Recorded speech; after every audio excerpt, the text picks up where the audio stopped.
हम्म? मन स्मृतियों के सहारे जाता है, ठीक है। मन किसके सहारे जाता है? अगर देखा जाए आपको तो जैसे मान लीजिए कि एक बार आप दिल्ली पहुंच गए, पहुंचे हुए हो, फिर दोबारा जाने का मन कर रहा है, तो वही स्मृति आती है और मन वहीं पहुंचता है। मन तो आपके शरीर के साथ ही रहता है, तुरंत वापस भी आ जाता है। ये तो सामान्य घटना हो गई जो आप लोगों को बताया। कहते हैं अब ये उपनिषदकार कह रहा है कि मन से भी बहुत तीव्र वेग वाला है। अभी आप मैंने नाम ले लिया मुंबई, तो मुंबई का ख्याल आ जाता है, अरे मुंबई, तो मन मुंबई में पहुंच गया क्या? नहीं, मुंबई शब्द बस नाम लिया है आपने, ठीक है, कि आपने बस मुंबई शब्द नाम लिया है, मुंबई अभी पहुंचे नहीं आप हो यहीं पे। परंतु एक हमारे शरीर में एक जड़ तत्व है मन। मन को कौन चलाता है? आत्मा। जब आत्मा शरीर के अंदर है तो कैसे पहुंच जाएगा मन दिल्ली? जब आत्मा ही नहीं पहुंचती है दिल्ली, बताइएगा, थोड़ा समझने में लेट लगेगा, परंतु उतना कठिन विषय नहीं है। अब कुछ लोगों को ये बातें समझ में आ रही कि मन पहले पहुंच जाता है। भाई, मन को चलाने वाला चेतन जीवात्मा है। चेतन जब शरीर में रहता है तो मन कैसे पहुंच जाएगा? मन के अंदर आत्मा से ज्यादा शक्ति है क्या? बताइए।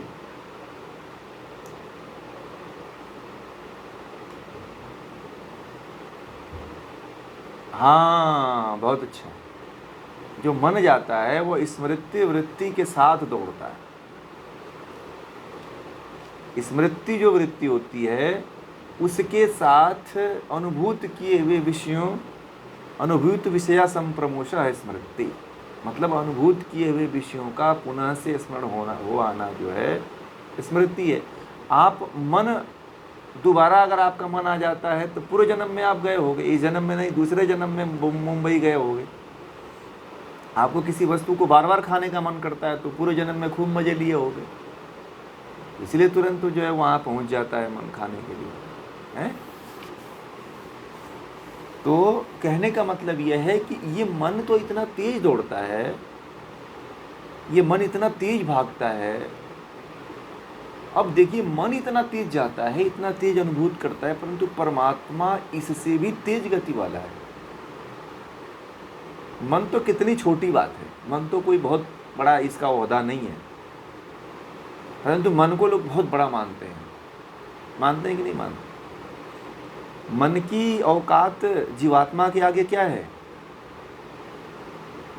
बताइए? मन जो है जीवात्मा से क्या है?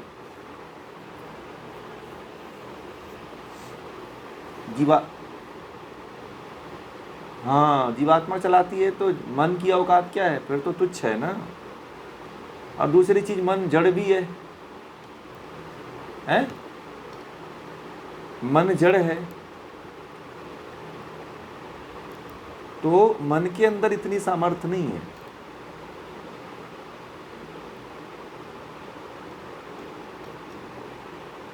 परंतु एक बात और आती है कि सांख्य दर्शन में एक बात और कही गई है कि जो जड़ पदार्थ, जो प्रकृति है, वह किसकी प्रेरणा से चलता है? ईश्वर की प्रेरणा से कार्य करती है।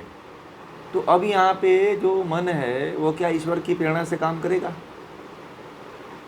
भाई, प्रश्न तो आएगा ना कि जो तीव्र गति से मन बहुत तीव्र है, तो अब परमात्मा भी इससे तीव्र है, तो बात दो बात आके फंस जा रही है कि नहीं फंस जा रही है? यह प्रश्न आप लोगों को पूछना चाहिए, परंतु मैं ये सब बता रहा हूँ कि फिर फंसोगे नहीं आप लोग। ठीक है, क्योंकि इतना आप लोग सोच नहीं रहे हो, तो सारी बातें बता दे रहे हैं कि अब यहाँ पे क्या होगा कि परमात्मा की प्रेरणा, जब जीवात्मा संलग्न हो जाती है प्रकृति के साथ, तो परमात्मा प्रकृति को प्रेरणा नहीं देता है। फिर जीवात्मा उसका कर्ता, अधिष्ठाता, भोक्ता हो जाती है। ठीक है, इसीलिए मन से तीव्र जो है परमात्मा है, और परमात्मा सदा रहेगा। अगर आत्मा मुक्त हो जाती है तब भी परमात्मा आत्मा से भी तीव्र गति वाला है। आ, मतलब कि यदि जीवात्मा मुक्त हो जाए तो भी जो है परमात्मा की बराबरी जीवात्मा नहीं कर सकता है। ठीक है, ईश्वर हमेशा सर्वश्रेष्ठ है और हमेशा सर्वश्रेष्ठ रहेगा। जी बोलिए।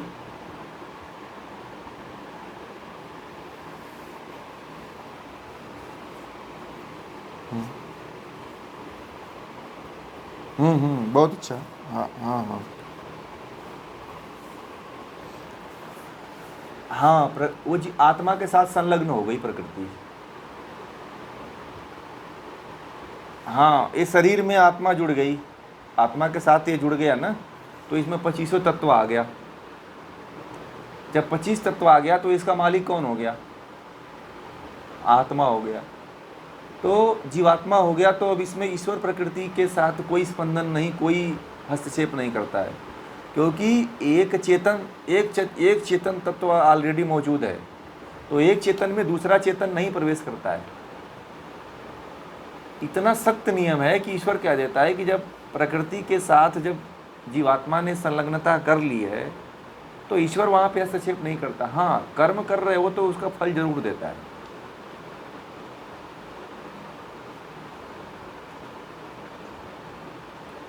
हाँ, अब प्रकृति का केवल काम यही रह जाता है, जैसे शरीर धारण करती है प्रकृति, तो प्रकृति का कार्य बस यही रह जाता है कि जीवात्मा को भोग या अपवर्ग की प्राप्ति कराओ। चाहे भोग की प्राप्ति करवा दो, चाहे मोक्ष की प्राप्ति करा दो, यही इसका काम होता है बस। यदि आप भोग की तरफ जा रहे हो तो आपको भोग की सामग्री देगी, यदि मोक्ष की तरफ जा रहे हो तो मोक्ष की सामग्री देगी। बस यही कार्य करती है और कुछ नहीं करती है। समझ रहे हैं? प्रकृति जड़ हो जाती है और इसीलिए जो है मन जो है, इस शरीर का मालिक जो है, कहा गया ना, गीता में कहा गया है कि जो शरीर का मालिक है, शरीर से निकलते ही उसको बाहर निकाल दिया जाता है। शरीर का मालिक कौन है? स्वामी कौन है? आत्मा। शरीर का स्वामी जैसे ही शरीर को छोड़ता है वैसे ही लोग घर से बाहर निकाल देते हैं। हाँ, मूल प्रकृति तो चेतन ही है। नहीं, हाँ, तीन पदार्थ अनादि हैं, वो चेतन ही है, क्योंकि और परंतु वह ईश्वर की प्रेरणा से चलती है। ठीक है, उसका अस्तित्व है, उसका सदा से अस्तित्व है और रहेगा। ठीक है, परंतु उसका केवल कार्य यही है कि वह जीवात्मा के भोग और अपवर्ग के लिए कार्य करती है। उसका बस इतना ही औचित्य, और कोई औचित्य नहीं है। ठीक है, क्योंकि यदि मान लीजिए प्रकृति अनादिकाल से नहीं रहती तो इतने ब्रह्मांड सौरमंडल दिखाई देते क्या? मैं कहता हूँ आप लोगों को कि हजारों पृथ्वियाँ हैं, हजारों चंद्रमा हैं, हजारों सूर्य हैं, तो क्या इनका अस्तित्व रहता?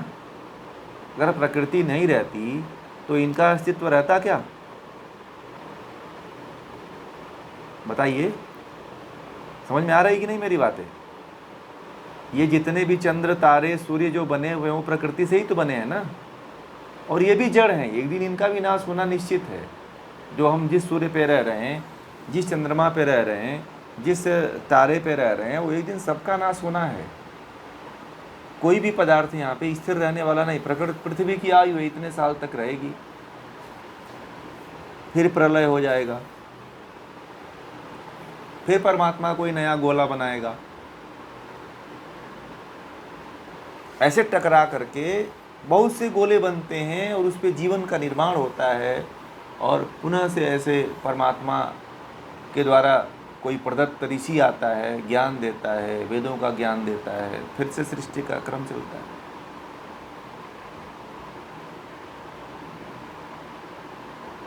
समझ में आ गई बातें? तो परमात्मा जो है मन से भी तीव्र गति वाला है। अब परमात्मा का ध्यान करने के लिए कहा जाए तो आप कर लेंगे आप लोग, कि अब सोचिए कि मन से भी तेज गति वाला कौन है? परमात्मा है।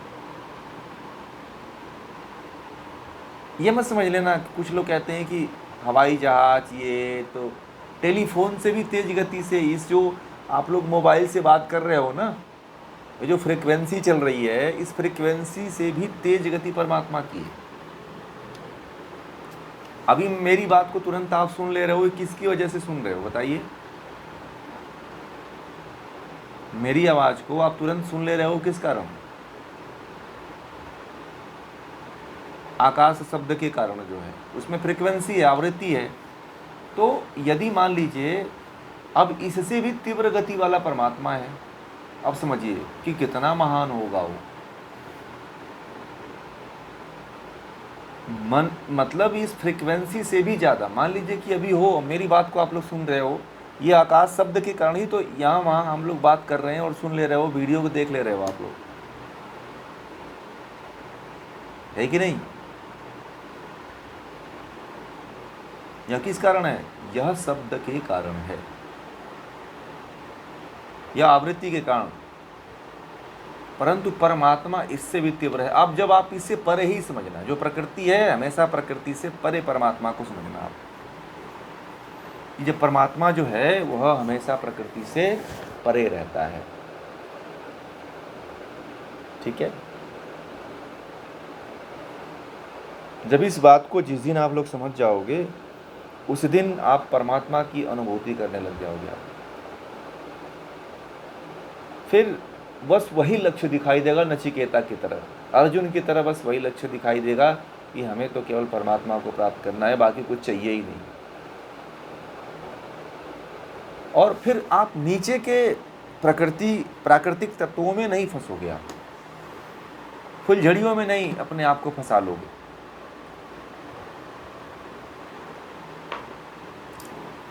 छोटा बच्चा होता है ना, तो उसके सामने कोई लक्ष्य रख दो ना, तो लक्ष्य तक नहीं जा पाता है, क्योंकि वो हर खिलौनों से खेलते हुए गुजरता है। छोटे बच्चे के पास 10 खिलौना रख दो और वहाँ पे एक अनमोल वस्तु रख दो और कह दो कि तुम वहाँ पे पहुँच जाओ, तो बच्चा कभी नहीं पहुँचता है। क्यों? क्योंकि बच्चा हर एक खिलौने से खेलने की कोशिश करता है। वही हमारा हाल है, हम लोग फुलझड़ी में, खिलौनों में फंसे हुए लोग हैं। हम बहुत कोई पहुँचे हुए लोग नहीं हैं। हम लोग यही सब खिलौने में, फुलझड़ी में, और पता नहीं क्या क्या खिलौने आते हैं ना बच्चों का, उसी में उलझे हुए हैं। वह भी हम लोग बच्चों से ज़्यादा कोई कार्य नहीं कर रहे हैं। बीच में फंसे हुए, अटके हुए लोग हैं, त्रिशंकु जिसको कहते हैं।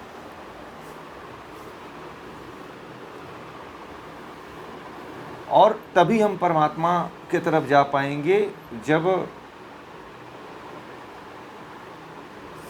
यह अनुभूत हम कर लेंगे कि जितनी भी हमारी शक्ति है, जितना भी हम मन को और मन की दौड़ के पीछे, वासना के पीछे, वृत्तियों के पीछे, इंद्रियों के पीछे जो दौड़ लगाते हैं, ये दौड़ जो है, इस दौड़ को ही हम सबसे बड़ी दौड़ मानते हैं और इससे ऊपर कुछ मानते ही नहीं हैं।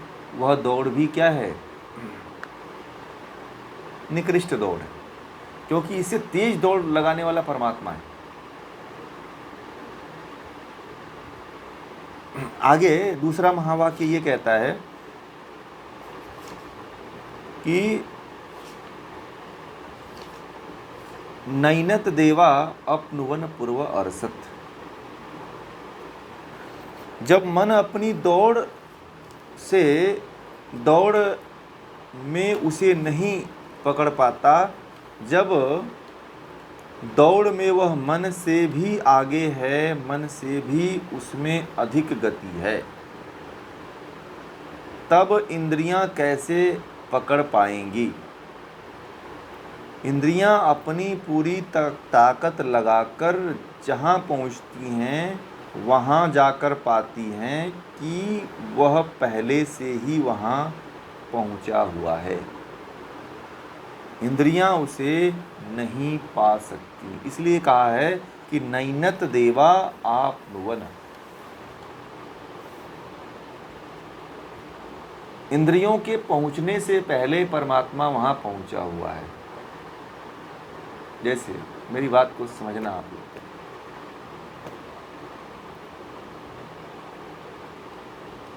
आंख कहती है कि चलो हम हरिद्वार घूम आते हैं, देख आते हैं, गंगा जी का दर्शन कराते हैं। ठीक है, जैसे ही आप इंद्रियों की बात सुन करके, इंद्रिया क्या है? आंख है। तो आंख की बात मान करके आप कहाँ जाते हो? हरिद्वार जाते हो, दर्शन के लिए जाते हो। ठीक है, आंख की बात मानते हो, आप हरिद्वार चले जाते हो। हरिद्वार जैसे ही जाते हो, वहाँ के प्राकृतिक छटा को, गंगा की छटा को देखते हो तो लगता है कि परमात्मा तो पहले से ही अपनी यहाँ पे खुशबू और यहाँ पे प्राकृतिक नज़ारा बिखेर रखा हुआ है। इंद्रियां कहती हैं कि चलो हिमालय पे चलते हैं, आँख कहती है कि चलो हिमालय देख आते हैं। जब आप हिमालय जाते हो तो हिमालय की जब सुंदरता को देखते हो तो कहते हो कि परमात्मा ने पहले से ही यहाँ पे सुंदरता बिखेर रखी है। मतलब आप जहाँ जाने की कोशिश करते हो वहाँ परमात्मा अपनी छटा पहले से ही बिखेर रखा है। और दुनिया में आप कहीं भी चले जाओगे तो परमात्मा आपको नज़र आएगा। जैसे ये चंद्रयान 3 है, 2 है ना कि 3 है? तो 2 है।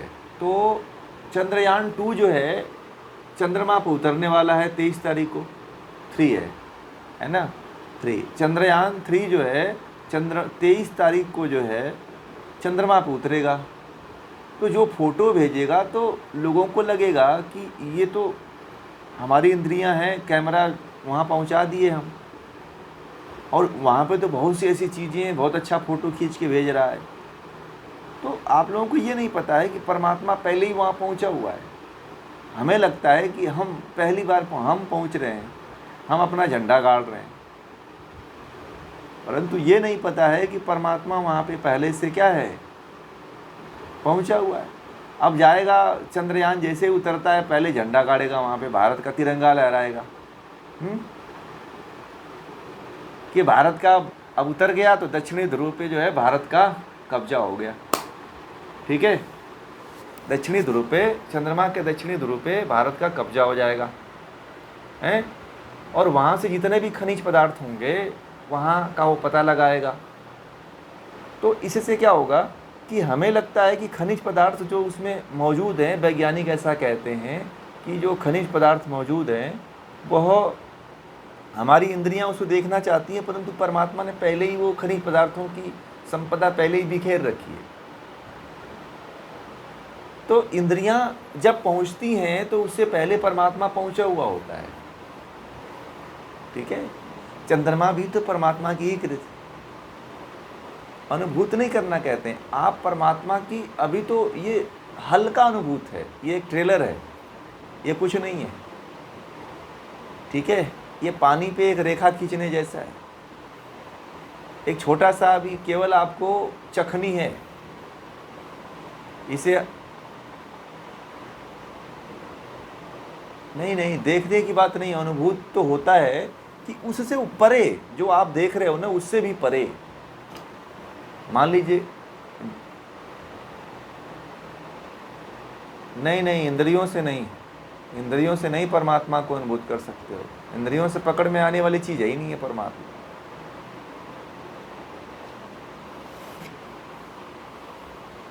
वो उससे भी परे है। आप जब कहने का मतलब ये है, उपनिषदकार ये कह रहा है कि आज के वैज्ञानिक ये समझ रहे हैं कि हम विज्ञान के द्वारा चंद्रमा पे पहुंच रहे हैं, परंतु आज के वैज्ञानिकों को नहीं पता है कि चंद्रमा पर पहले से परमात्मा पहुंचा हुआ है।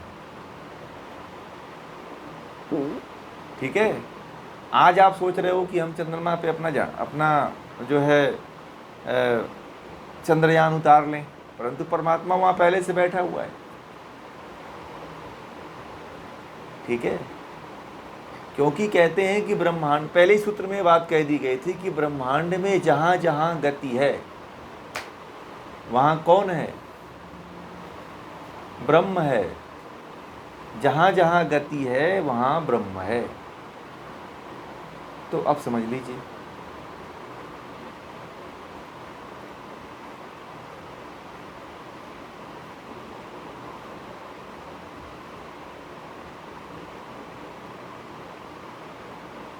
किस ज्ञान की वजह से?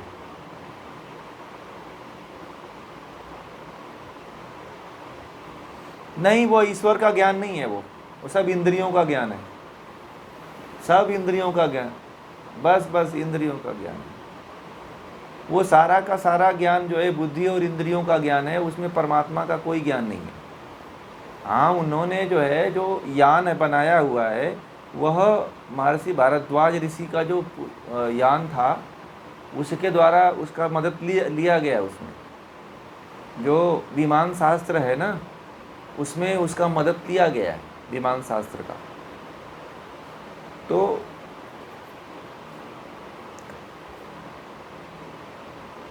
ये, हाँ, ये वेदों में ही है ये। तो विमान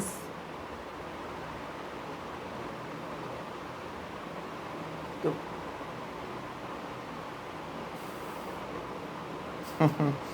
नहीं, इंद्रियों से परे है परमात्मा, आपकी इंद्रियों से परे है।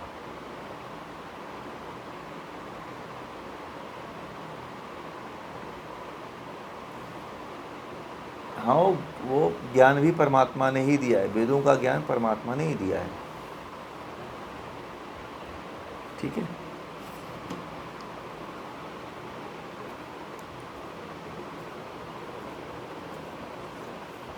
हाँ, वो ज्ञान उसी ने, हाँ वो भी, हाँ वो जो ज्ञान दिया हुआ है, जो पहुँचने का जो तकनीक बताया हुआ है वेदों के द्वारा, वह परमात्मा के द्वारा ही दिया हुआ है कि इस तरह से तुम वेदों में जो ज्ञान लिखा हुआ है उसके माध्यम से तुम परमात्मा तक पहुँचोगे।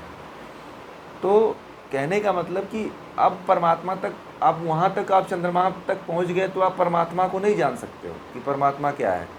वहाँ पे भी परमात्मा की विशालता का अनुभव करोगे, आप केवल अनुभूति करोगे कि यहाँ परमात्मा की विशालता इससे भी अब परे क्या हो सकती है। ठीक है, इससे भी कुछ परे है।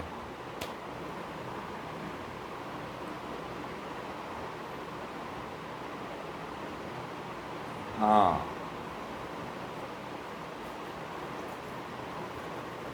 बहुत अच्छी बात है। अंडमान निकोबार, हाँ हाँ, अंडमान निकोबार, वहाँ पे जाइए, फिर देखिए क्या है, ये समुद्र से भी परे क्या है ना।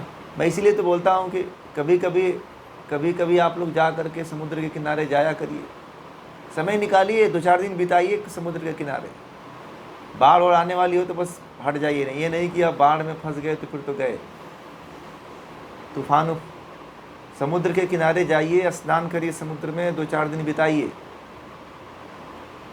फिर देखिए आनंद आपको क्या आता है समुद्र की गहराई। नदी के किनारे जाइए, समुद्र के किनारे बैठिए, तो पता चलेगा कि वास्तविकता क्या है जीवन का। पहाड़ों में चले जाइए, जंगलों में चले जाइए, तो वह आपको पता चलता है कि परमात्मा इससे भी परे है। आप भीड़ में रहो, मॉल में जाओगे, बाजार में जाओगे, तो वहाँ पे कुछ नहीं मिलने वाले। वहाँ पे बस केवल मुंडी और चेहरा दिखाई देता है और दुकान दिखाई देती है, बस कुछ नहीं दिखाई देता। कुछ प्रकृति के सानिध्य में, प्रकृति की गोद में जाना बहुत ज़रूरी है। प्रकृति के गोद में जाकर के जितना आप अनुभूत कर पाओगे उस परमात्मा की कृति और परमात्मा के बारे में, वो कहीं नहीं मिलेगा आपको।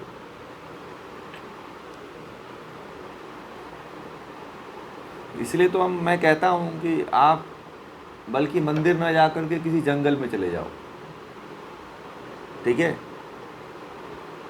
कहीं धर्मस्थल पे ना जा करके आप किसी नेचुरल स्थल पे चले जाओ। प्रकृति जो है वह अनुभूत करना सिखाती है, ठीक है, और मानव द्वारा निर्मित वस्तुएं आपको केवल देखना, प्रत्यक्ष करना सिखाती है। ठीक है, प्रकृति द्वारा प्रदत्त जो स्थान है, उन स्थानों पे रहोगे आप, तो तब जा कर के आप परमात्मा की अनुभूति कर पाओगे। कि जब प्रकृति इतनी सुंदर है, एक गाना है, बहुत पुराना है, कि जिसकी रचना इतनी सुंदर, वह कितना सुंदर होगा। सुना है ना, बहुत पुराना गाना है, ये बहुत अच्छा है, इसमें बहुत सारगर्भित, ये सुनिएगा। हाँ, बोलिए बोलिए, बोल दीजिए पूरा लाइन।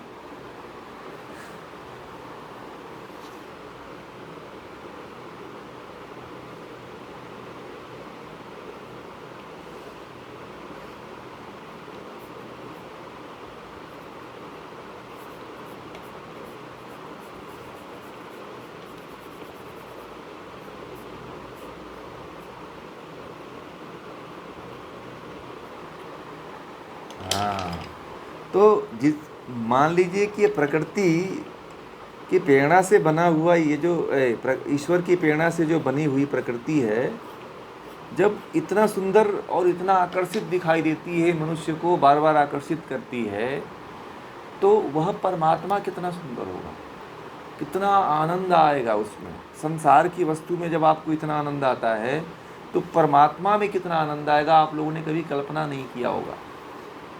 इसीलिए हमारे देश के ऋषि मुनि क्या करते थे, परमात्मा की प्राप्ति की तरफ जाया करते थे, जीवन लगा देते थे परमात्मा के लिए, अपने आप को फ़कीर बना लेते थे परमात्मा की प्राप्ति में, अपने आप को साधु बना लेते थे, अपने आप को सन्यासी बना लेते थे, कि बस हमें तो परमात्मा ही चाहिए।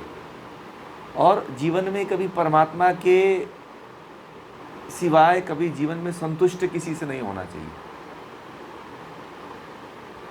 अंतिम संतुष्टि आपकी कहाँ जा कर के हो, परमात्मा के प्रति। भोग वाली संतुष्टि नहीं, जो कुछ पाने की यदि संतुष्टि है, तो परमात्मा को प्राप्त कर लें। और दुनिया की सबसे बड़ी इच्छा यदि कोई होनी चाहिए और सबसे पहले पूरी होनी चाहिए, तो वो है परमात्मा की अनुभूति। जब तक आप प्रकृति को अनुभूत नहीं कर पाएंगे, तब तक आप परमात्मा को अनुभूत नहीं कर पाओगे। आप जाते हो कहीं घूमने के लिए प्राकृतिक स्थल पर, तो फोटो लेते हो, कैमरे में कैद करके दूसरे को दिखाने के लिए प्रकृति का कभी आनंद नहीं ले पाते। सोचा, देखा है आप लोगों ने? मैं बहुत जगहों पे जाता हूँ, मैं देखता हूँ लोगों को प्रकृति का आनंद नहीं ले पाते। प्रकृति की एक जो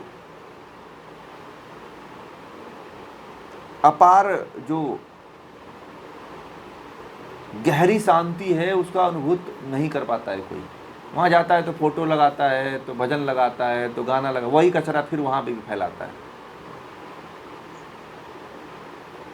ठीक है, तो वहाँ पे आप फोटो के चक्कर में, सेल्फी के चक्कर में मत पड़िए। वहाँ शांति से बैठिए और उस जगह को फील करिए, उसकी बिखरी हुई छटा का आनंद लीजिए, अनुभूत करने का प्रयास करिए। ठीक है, जब कहीं जाते हैं तो थोड़ा एकांत में, शांत वातावरण में बैठने का प्रयास करिए। मत जो है अपने डेली के कार्यों को फिर वहाँ पे लाइए, मत लाइए वहाँ पे। अपने जो आप दिन प्रतिदिन करते हैं उसमें भी मत फंसिए। ठीक है, अनुभव करिए। भूल गए थे? हाँ, बहुत अच्छी बात।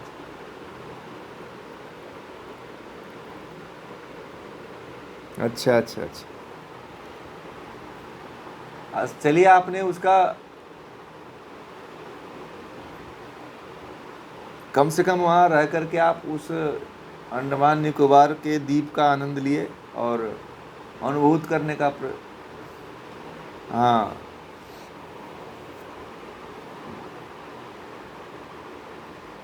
चलिए, बहुत अच्छी बात है। ऐसे ही कहीं भी जाइए तो ऐसे ही अनुभूत करिए, तो फिर आनंद है।